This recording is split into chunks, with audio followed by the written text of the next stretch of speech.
लागौँ है त। आजको यो एक्सर्साइज चाहिँ हाम्रो arithmetic mean between two numbers जुन चाहिँ सेक्वेन्स एन्ड सिरिजको लागि एरिथमेटिक मिन्स बिट्विन टु नम्बर्सको लागि हुनेछ, जहाँ चाहिँ प्र्याक्टिस 6.1मा हाम्रो क्वेसनहरू छ एरिथमेटिक मिन बिट्विन टु नम्बर्सको एक्सर्साइज। ठिक छ। अनि यो यहाँनिर तपाईँहरूले के भन्नु पनि हुन्छ होला भन्दाखेरि हामीसँग भएको बुकबाट चाहिँ गर्नु भएन अथवा तपाईँहरूसँग भएकै बुकबाट हामीले गर्नु पर्थ्यो भन्ने कुरा हुँदैन, किनकि तपाईँहरूले जुन मैले यो किताबबाट गरेर आएको छु नि, यो किताबबाट तपाईँहरूलाई म सबै क्वेसनहरू तपाईँहरूलाई गराइदिनेछु। जुन चाहिँ यो बुकको क्वेसनहरू तपाईँहरू सबैले हेरेर होइन तपाईँले बुझ्नुभयो अनि जान्नुभयो भने चाहिँ तपाईँहरूलाई अर्को पब्लिकेसन अथवा तपाईँसँगै भएको पब्लिकेसन अथवा अरू पब्लिकेसनको जुन पनि बुकहरू छ त्यो बुकको सबै क्वेसनहरू तपाईँ क्लियर गर्न सक्नुहुन्छ भन्ने म तपाईँहरूलाई ग्यारेन्टी दिन्छु।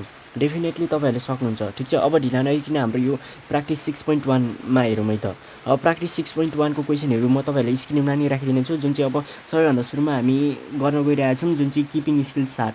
ठिक छ। अब क्वेसनहरू स्क्रिनमा आइसक्यो होला। अब क्वेसनहरू हेरौँ है त। क्वेसनहरू हेर्ने। अब क्वेसन नम्बर 1A भनौँ, what is arithmetic mean. What is arithmetic mean भनेको चाहिँ के अरे त भन्दाखेरि एरिथमेटिक मिन भनेको त के हो त भन्दाखेरि मिन भनेको छ, मिन्स भनेको छैन। भनेपछि मिन भन्यो भने त the average value between first term and the last term भनिदिने is known as arithmetic mean भन्नु पऱ्यो। एरिथमेटिक मिन भन्दा। ठिक छ। अब एरिथमेटिक मिन्स भनेको थियो भने त के भन्नु पर्थ्यो भन्दाखेरि द नम्बर्स। ठिक छ। The numbers between first term and the last term are called arithmetic means. हो कि नि त। फर्स्ट टर्म र लास्ट टर्ममा पर्ने नम्बरहरू नै के हो त अथवा टर्महरू नै के हो त भन्दाखेरि हाम्रो एरिथमेटिक मिन्स हो। सो अब त्यसै गरेर बी नम्बरमा भनौँ what is the arithmetic mean between P and Q. P र क्यूको चाहिँ एरिथमेटिक मिन के अरे त। पी भनेको फर्स्ट टर्म र क्यू भनेको लास्ट टर्म छ भनेपछि ए भनेको पी र बी भनेको क्यू छ भनेपछि एरिथमेटिक मिन निकाल्ने फर्मुला के हो हामीलाई थाहा छैन र ए भनेको पी भने बी भनेको क्यू छ। त्यसो भए एरिथमेटिक मिन भनेको चाहिँ के हुन्छ त भन्दाखेरि ए प्लस बी डिभाइडेड बाई 2। अब ए को भ्यालु त पी छ अनि बी को भ्यालु क्यू छ। P plus Q divided by 2 यो नि के हो एरिथमेटिक मिन हो।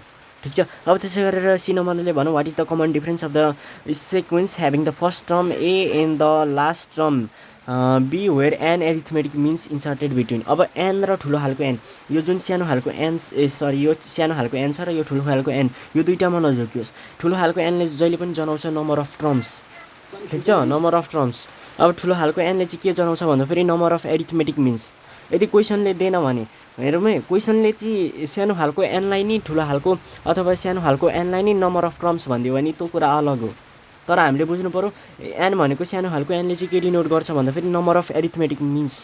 यहाँनिर चाहिँ एरिथमेटिक मिन्सहरू चाहिँ कतिवटा छ भन्ने हुन्छ एनले। अनि एन भनेको चाहिँ नम्बर अफ टर्म्स, त्यहाँनिर चाहिँ कतिवटा टोटल टर्म्स छ। यो दुईवटा कुरामा भास्ट डिफ्रेन्स छ। कसरी डिफ्रेन्स छ भन्दाखेरि यहाँ हेरौँ, एन भनेको चाहिँ नम्बर अफ टोटल टर्म्स हो भने एन भनेको चाहिँ नम्बर अफ एरिथमेटिक मिन्स चाहिँ कतिवटा छ भन्ने हुन्छ। तर मिन्स र टर्म्समा त डिफ्रेन्ट आउँछ। जस्तै ए फर्स्ट टर्म हो अनि M1 M2 M3 अनि बी आयो। ठिक छ। यो यहाँनिर टर्म कतिवटा छ 1 2 3 4 5वटा टर्म छ। टर्म भनेको एन भनेको 5वटा, नम्बर अफ टर्म्स 5वटा छ। तर arithmetic means number of arithmetic means 1 2 3 M1 M2 M3 मात्रै हो एरिथमेटिक मिन्स भनेपछि 3 छ भनेपछि यहाँ डिफ्रेन्ट आयो क्या नि त हो। यसरी बुझ्नु पर्यो। अब डी नम्बरमा the arithmetic mean between two terms -15 in 29 is -15 र 29 बिचको एरिथमेटिक मिन के हो भनेर सोधिरहेको छ। फर्मुला यही हो, ए प्लस बी डिभाइडेड बाई 2। ए भनेको -15 बी भनेको 29 डिभाइडेड बाई 2 गरिदिन सक्यो। अनि त्यसै गरेर ई नम्बरमा the 9th term of arithmetic sequence which 8th term and 10th term are 25 and 13 भन्न खोजेको यहाँ के दिएको रहेछ भन्दा फेरि नि T9 चाहिँ हामीले फाइन गर्नुपर्ने छ। T9 is equals to what, जहाँ चाहिँ T8 दिएको छ 25 अनि T10 भनेको चाहिँ कति दिएको रहेछ 13।